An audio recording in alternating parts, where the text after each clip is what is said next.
So hello everyone, आगे बात करते हैं नीति आयोग की परफॉर्मेंस इवैल्यूएशन के बारे में। अभी तक नीति आयोग ने कैसा काम करा अलग अलग सेक्टर्स में, अलग अलग एरियाज में। अगर हम लोग एग्रीकल्चर सेक्टर की रिफॉर्म्स की बात करें तो क्या कंट्रीब्यूशन रहा है नीति आयोग का? Implementation of minimum support prices for notified crops. ये एमएसपी के ऊपर साल 2018 के प्रीलिम्स में यूपीएससी क्वेश्चन पूछ चुका है और पहली बार उस क्वेश्चन में ऐसा हुआ था आज तक की यूपीएससी की हिस्ट्री में कि उसने 7 ऑप्शन दिए थे और फिर उसकी 4 पेयरिंग बनाई थी। क्रॉप से ही नाम ले डाले थे कि किसके ऊपर एमएसपी मिलता है। तो after the advice bye NITI आयोग इन दिस रिगार्ड, अब नीति आयोग एडवाइस क्यों कर रहा है? Because it is an advisory and recommendatory body. Ministry of agriculture and farmers welfare ने प्रधानमंत्री अन्नदाता आय संरक्षण अभियान लॉन्च करा था, जिसको हम लोग पीएम आशा भी कहते हैं, 2018 में, जिसके 3 पहलू थे। नंबर 1 प्राइस सपोर्ट स्कीम या मार्केट एश्योरेंस स्कीम, कि आप अपना क्रॉप फसल लेकर आओ, आपको मिनिमम इतने प्राइस तो हम दे ही देंगे, चाहे भले आपका वो मंडी में ना बिक रहा हो, बाहर ना बिक रहा हो, हार्वेस्टिंग के बाद। प्राइस डेफिशिएंसी पेमेंट स्कीम, अगर आपको कम दाम मिलता है तो उचित दाम हमसे लो। And pilot on private procurement stockist scheme, ये एक पायलट मोड पर शुरू में चलाया गया था। यहाँ पर क्या है कि क्या जो फसलें हैं हार्वेस्टिंग के बाद, सरकार जो किसान के जो क्रॉप्स हैं जो कलेक्ट हुए हैं हार्वेस्टिंग के बाद, पोस्ट हार्वेस्टिंग, उसका एक स्टॉक पाइलिंग रेडी करा जा सकता है क्या? अब इससे क्या होगा? एम था अपने देश के बफर स्टॉक को बढ़ाना। हमारे देश का buffer stock post green revolution काफ़ी अच्छा है। जब कोविड आया था तो एक एनालिसिस आई थी कि अगर खाना पीना अगर ना रहे और कोविड चलता रहे और खेती बाड़ी अगर उस स्पीड में ना हो तो हमारे देश के पास कितना अनाज है, कितने, मतलब सारी पॉपुलेशन को फीड करने के बाद भी कितने साल हम लोग उस अनाज से काम चला लेंगे।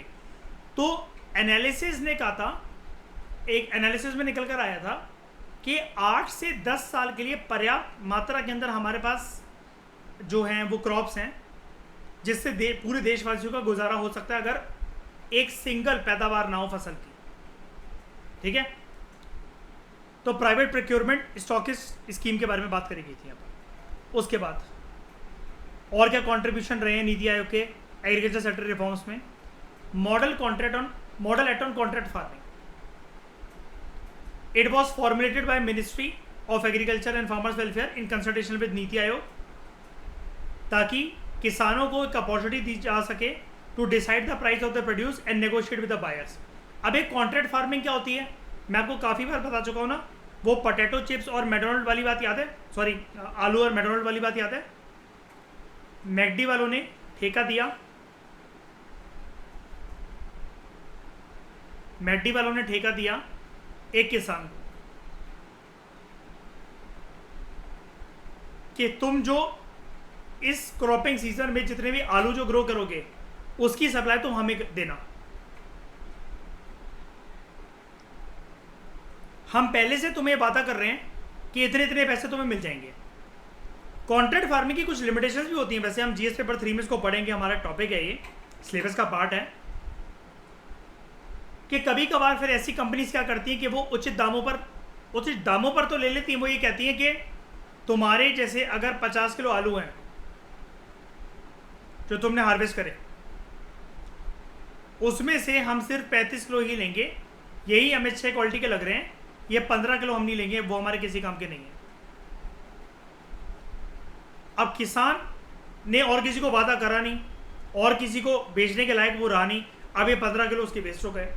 लेकिन जो ये मान लो कि अगर कोई कंपनी, लेस की कंपनी है, कुरकुरे हैं, या मैकडॉनल्ड है, केएफसी है, वो किसानों से ऐसे क्रॉप्स को लेने के लिए पहले से अगर समझौता कर लेते हैं, और ये कंपनी जनरली करती भी है समझौता, क्योंकि इनको पूरे साल अपने आप को मेंटेन करने के लिए लगातार ये सब चीज़ें तो चाहिए होती हैं, तो पहले से अगर कॉन्ट्रैक्ट करके नहीं रखेंगे फार्मर्स के साथ तो एक रेगुलर सप्लाई जो है वो टूट जाएगी।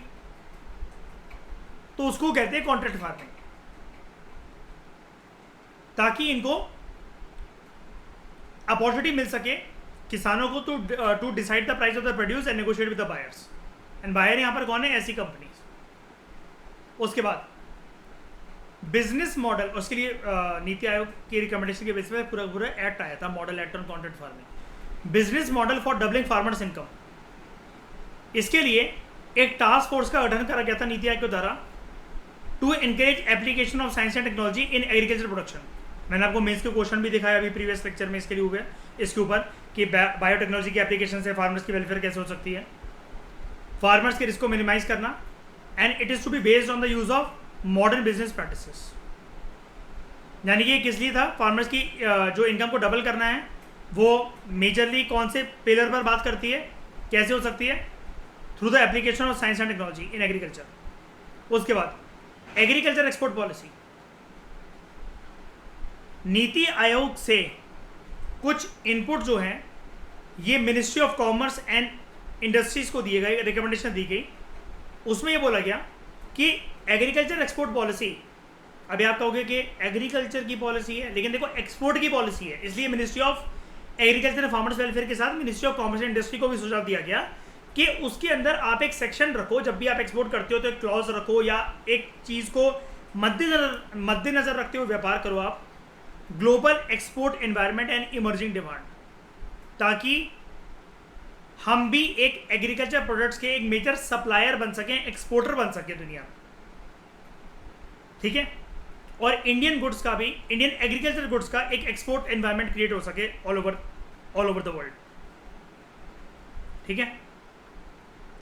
उसके बाद ग्रामीण एग्रीकल्चरल मार्केट्स, ग्राम कहते हैं इसको, it was announced in 2018-19 budget. इसका एम ये था कि 22,000 जो एग्जिस्टिंग रूरल हाट जो हैं उनको ग्रामीण एग्रीकल्चर मार्केट के अंदर कन्वर्ट करना। अब ये रूरल हाट एक प्रकार से जैसे ये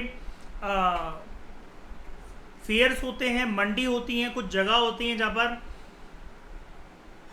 ये जो एग्रीकल्चर गुड्स होते हैं उनकी ट्रेडिंग होती है, फिजिकल ट्रेडिंग होती है मार्केट में।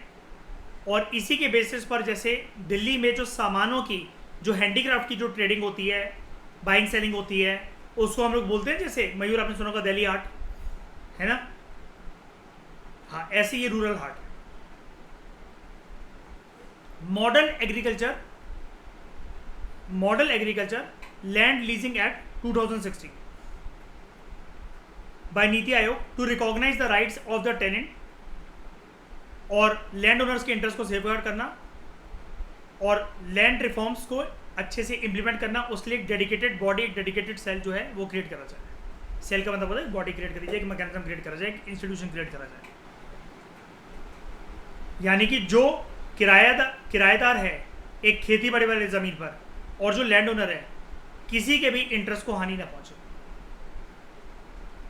Agriculture marketing and farmer friendly reforms index, इसको इंट्रोड्यूस करा गया था ताकि क्या क्या रिफॉर्म्स जो अभी तक लिए जा चुके हैं 3 एरियाज़ के अंदर, उसको समझा जाए कि उसके मतलब कहाँ तक प्रोग्रेस हुई है, उसका इम्प्लीकेशन क्या रही है, कहाँ पर और इम्प्रूवमेंट की ज़रूरत है इन terms of market reform measures, land lease reforms measures and forestry on private land. पेड़ों को गिराना या फिर काटने के बाद, पेड़ों को गिराने के बाद, लकड़ियाँ का यूज़ करने के बाद क्या वहाँ पर उस जगह पर और पेड़ लगाए जा रहे हैं। मतलब एक प्रकार से जो फॉरेस्ट्री वाली बात है ना प्राइवेट लैंड पर, it dealt with afforestation and deforestation के बीच में बैलेंस, मिसमैच नहीं होना चाहिए। उसके लिए एक ये agriculture marketing and farmer friendly reforms index की बात हुई। अब ये तो हो गया सेक्टर हमारा पूरा पूरा एग्रीकल्चर सेक्टर रिफॉर्म्स। और क्या कंट्रीब्यूशन में major nutritional sector reforms. NITI Aayog के द्वारा एक लॉन्च करी गई थी नेशनल न्यूट्रिशन स्ट्रैटेजी, जिसने काफ़ी अच्छा रोल निभाया नेशनल न्यूट्रिशन मिशन को या पोषण अभियान को शेप करने के लिए, जो कि एक मिशन है, एक अभियान है ministry of women and child development का। अब ये जो नेशनल न्यूट्रिशन मिशन है जिसको पोषण अभियान बोला जाता है, ये कितना सक्सेसफुल है, क्या कर रहा है, कैसे कर रहा है, इसका इम्प्लीकेशंस क्या हो रही हैं, लोगों को फ़ायदा मिल भी रहा है कि नहीं मिल रहा है, इसकी पीरियोडिक इवैल्यूएशन की जिम्मेदारी नीति आयोग की है। उसके बाद national council on India nutrition challenges, इसको ministry of women and child development के द्वारा कॉन्स्टिट्यूट करा गया था under the chairmanship of vice chairman of NITI Aayog, वो उसके चेयरमैन थे, ताकि ये पॉलिसी डायरेक्शन दे सके, कोऑर्डिनेट कर सके, रिव्यू कर सके, अलग अलग मिनिस्ट्रीज के बीच में कन्वर्जेंस लेकर आ सके कि इंडिया की न्यूट्रिशन नीड को इंडिया की न्यूट्रिशन चैलेंजेस जो हैं या उसकी नीड को फुलफिल करने के लिए सबका सहयोग ज़रूरी है, सबके कोऑर्डिनेशन से ये चीज़ हो पाएगी। फिर national technical board of nutrition, इसको भी ministry of women and child development के द्वारा कॉन्स्टिट्यूट करा गया था under the chairmanship of one of the members of NITI Aayog. Again same चीज़, to provide technical responsive and evidence based recommendations कि कैसे महिलाओं की और बच्चों की न्यूट्रिशन नीड को फुलफिल करा जाए, उसको बढ़ावा मिले देश के अंदर। और एक और चीज़, इसके साथ में एक और चीज़ बता दूं, न्यूट्रिशन नीड तो फुलफिल करनी है, लेकिन जहाँ तक हो सके वो फ्री हो। जैसे मिड डे मील स्कीम के अंदर न्यूट्रिशन नीड को फुलफिल करने की कोशिश करी जाती है फ्री फॉर्म में बच्चों के लिए। महिलाओं के लिए जो होता है, आपको पता है कि प्रेग्नेंट महिलाओं को फ्री में आयरन की गोलियां दी जाती हैं, जिससे एनीमिया की जो शिकायत है वो ना हो महिलाओं के अंदर, खून की कमी वगैरह। लेकिन बहुत सारी जगह पर जहाँ पर फ्री नहीं दिया जा सकता, तो एटलीस्ट उसको अफोर्डेबल करा जा सकता है।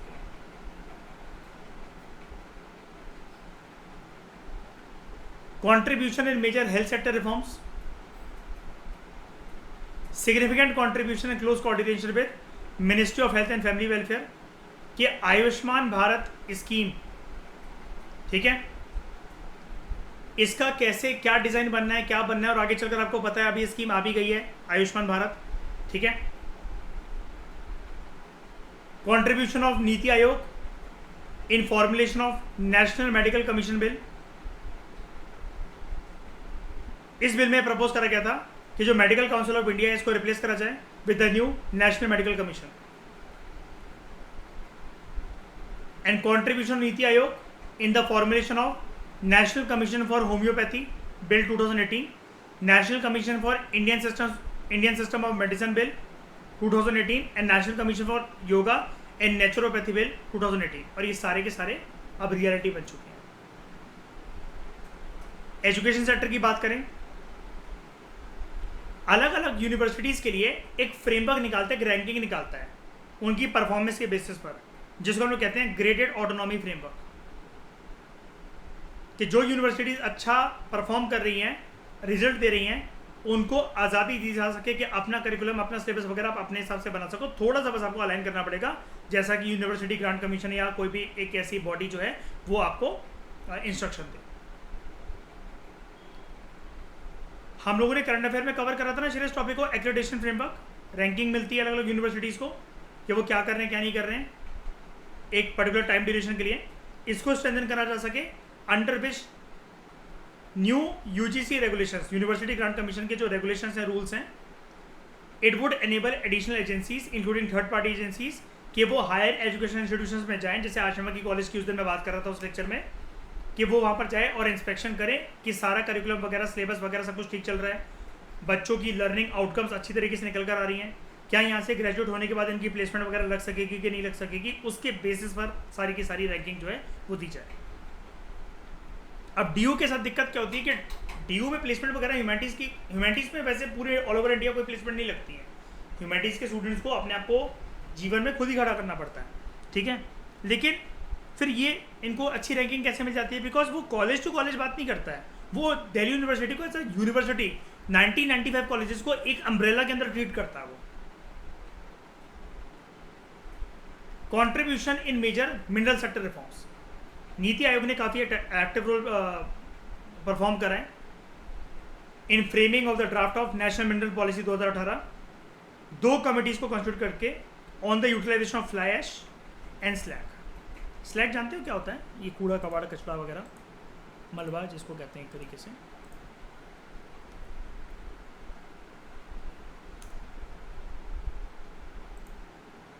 वेस्ट मैटर, उससे कुछ ना कुछ बनाना, जैसे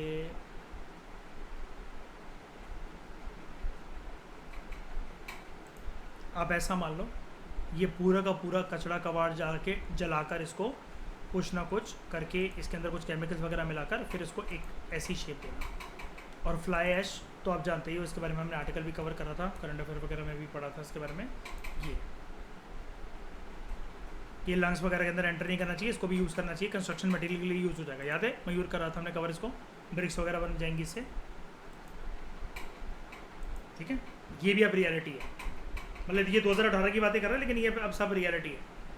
वेरियस कमिटीज़ जो हैं वो नीति आयोग ने बनाई ताकि एक स्ट्रैटेजी इवॉल्व करी जा सके for self reliance in rare earth minerals. अब रेयर अर्थ मिनरल्स के ऊपर यूपीएससी 2 से 3 बार प्रीलिम्स के अंदर क्वेश्चन पूछ चुका है। ठीक है, minor forest produce, rare earth minerals, ये सब चीज़ें। And to develop a road map to combat restrictive trade practices and harness, मतलब खींचना the availability of domestic and global resources, ताकि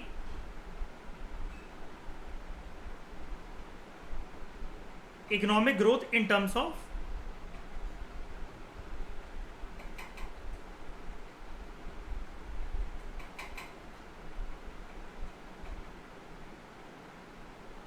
सेल्फ रिलायंस,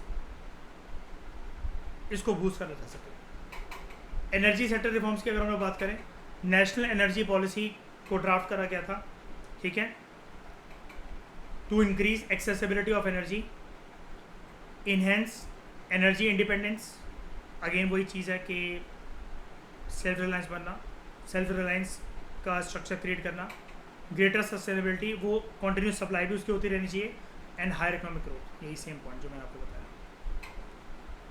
इंडिया के गोल्ड मार्केट को transform करना। ठीक है, एक कमेटी बनी थी on transforming India's gold market, NITI Aayog के द्वारा कॉन्स्टिट्यूट हुई थी, to recommend measures for tapping into the potential of gold market in India. और बेसिकली एक अगर हो सके तो गोल्ड की एक्सपोर्ट भी इंडिया करे, लेकिन अब ये ईजी नहीं होता है कि अब गोल्ड मिलना भी तो चाहिए ना उसके लिए, और इससे इकोनॉमिक ग्रोथ और एम्प्लॉयमेंट जनरेट हो। तो इंडिया ने क्या करा था इसके लिए, एक सॉवरेन गोल्ड बॉन्ड स्कीम चलाई थी, 2015 से लॉन्च हो गई थी, शुरू हो गई थी, और आगे जाकर इसको बढ़ावा मिला। जो पेपर गोल्ड होता है ना, मतलब पेपर के ऊपर लिख दिया गया है कि आपके पास रियल गोल्ड नहीं है, रिसोर्सेज क्योंकि उसके कम रह गए, तो पेपर के ऊपर वो आप गोल्ड खरीद सकते हो, एंड जैसे जैसे गोल्ड की रियल कीमत बढ़ेगी तो आप भी उस पेपर को बेचकर आप पैसा ले सकते हो। उसके बाद एस्पिरेशनल डिस्ट्रिक्ट प्रोग्राम, जिसके अंतर्गत नीति आयोग ने एक गोल पकड़ा था कि उसको 117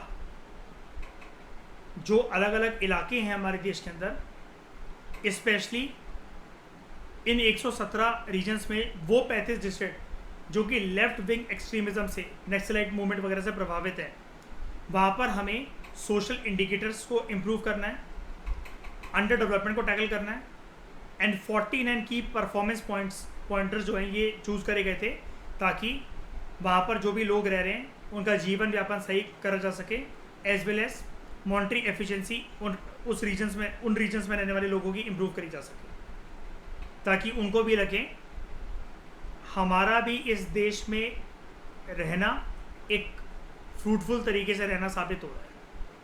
ठीक है, उसके बाद अटल इनोवेशन मिशन, इसको लॉन्च करा गया था नीति आयोग के अंतर्गत, to build innovative temperament in the country's entrepreneurship ecosystem.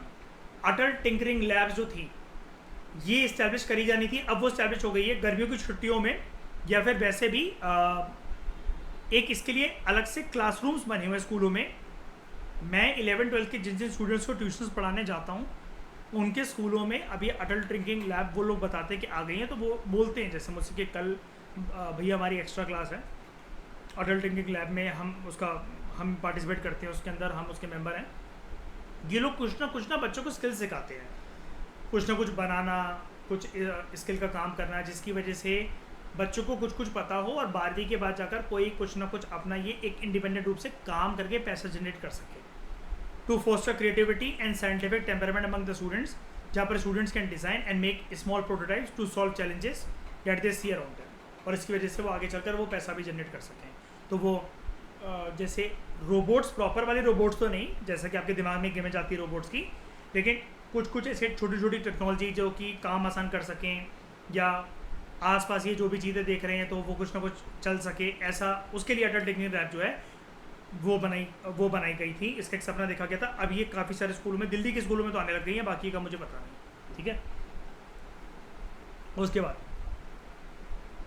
Building inclusive and sustainable India. नीति आयोग ने बड़े सारे मेजर्स लिए हैं, बड़े सारे इनिशिएटिव्स लिए हैं towards building an inclusive and sustainable India. Major initiatives recently जो लिए गए नीति आयोग के द्वारा वो क्या हैं? एक भारत श्रेष्ठ भारत। इस इनिशिएटिव का मकसद ये है भारत को एक यूनाइटेड स्ट्रॉन्ग कंट्री बनाकर रखना, जहाँ पर लोगों में, राज्यों में इस प्रकार से कोऑर्डिनेशन हो कि वो एक्सेल करें जीवन के हर एक पहलू। और ये कैसे करा जाएगा? Through cultural exchanges and education. Cultural exchanges जो होगी वो होगी थ्रू इंटरस्टेट एंगेजमेंट्स, और ये लंबे समय के लिए सस्टेनेबल तरीके से रहनी चाहिए। उसके बाद 7 sustainable action for transforming human capital. 7 के अंतर्गत नीति आयोग का मकसद ये है to bring transformative change by hand holding states towards improving their social sector indicators, और उनको टेक्निकल सपोर्ट प्रोवाइड करना। ये तो मतलब पूरी की पूरी चेन है, हर जगह आपको देखने को मिलेगा। सोशल सेक्टर इंडिकेटर्स को इंप्रूव करना और टेक्निकल सपोर्ट देना। ठीक है, राज्यों का हाथ थाम कर development support services to states. जो स्ट्रक्चरल इश्यूज हैं कि राज्यों के अंदर इकोनॉमिक डेवलपमेंट या इंफ्रास्ट्रक्चर डेवलपमेंट क्यों नहीं आ पाती है, उसके लिए एक सपोर्ट देना ताकि उनकी इंस्टीट्यूशनल और ऑर्गेनाइजेशनल कैपेबिलिटीज़ को इम्प्रूव करा जा सके। इस इनिशिएटिव का मकसद ये है कि सेंटर स्टेट पार्टनरशिप मॉडल को स्टैब्लिश करना, और पब्लिक प्राइवेट पार्टनरशिप जो है वो इंफ्रास्ट्रक्चर सेक्टर में देखी जानी चाहिए, ताकि सरकार जो है वो एक पैसे का सपोर्ट दे और private sector invention and innovation करके हाई टेक्नोलॉजी, बिल्कुल latest state of the art technology वाली इंफ्रास्ट्रक्चर फैसिलिटीज क्रिएट करें राज्यों के अंदर।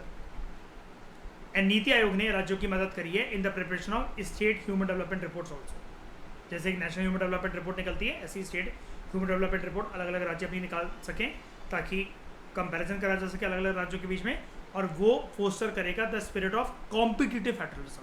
ठीक है, नवंबर 2021 में नीति आयोग ने एक स्टेटमेंट ऑफ इंटेंट साइन करा था with ministry for economic cooperation development to promote cooperation between India and Germany. ठीक है, ये जर्मनी की मिनिस्ट्री है, federal ministry for economic cooperation development, आप कहीं सोचो इंडिया की है। ठीक है, स्टेटमेंट ऑफ इंटेंट बेसिकली क्या होता है, ये ना जो कुछ एग्रीमेंट होता है उससे अलग होता है।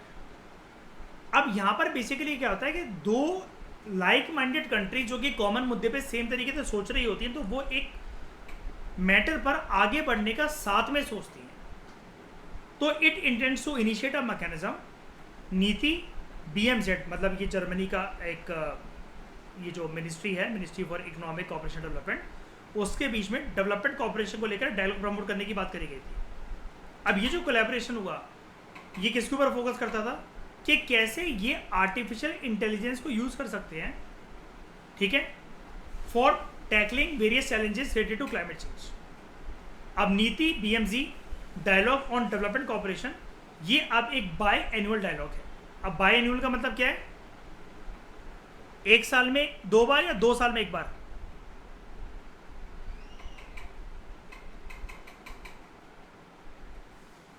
एक साल में 2 बार। जो 2 साल में 1 बार होता है, मैंने आपको बताया, उसको बाई एनुअल कहते हैं। ठीक है, दिसंबर 2021 की बात है। फिर नीति आयोग ने स्टेटमेंट ऑफ इंटेंट साइन करा यूनाइटेड नेशंस के वर्ल्ड फूड प्रोग्राम के साथ, ताकि मिलेट्स की प्रोडक्शन बढ़ाई जा सके और इंडिया जो है, इंडिया को सपोर्ट मिले to take a lead in exchanging knowledge globally and to use the opportunity of 2023 as an international year of millets. और इंडिया ने 2018 में ही ऑब्जर्व कर लिया था एज ईयर ऑफ मिलेट, और इसके ऊपर यूपीएससी ने मेंस में क्वेश्चन भी पूछा था। जैसे नेशनल हॉर्टिकल्चर मिशन, या फिर हर साल इंडिया ना ऐसे डेडिकेट करता है, this is our year of pulses, year of millet. जितने बार डिक्लेयर करता है ना यूपीएससी, उतने बार मेंस में क्वेश्चन पूछ लेता है।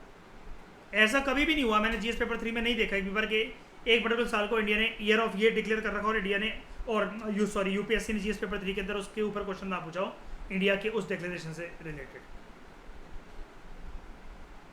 तो this statement of intent with United Nations World Food Programme, it aimed at building a resilient livelihood for small farmers, और क्लाइमेट चेंज को टैकल कैसे करना है जिसकी वजह से एग्रीकल्चर प्रभावित ना हो, और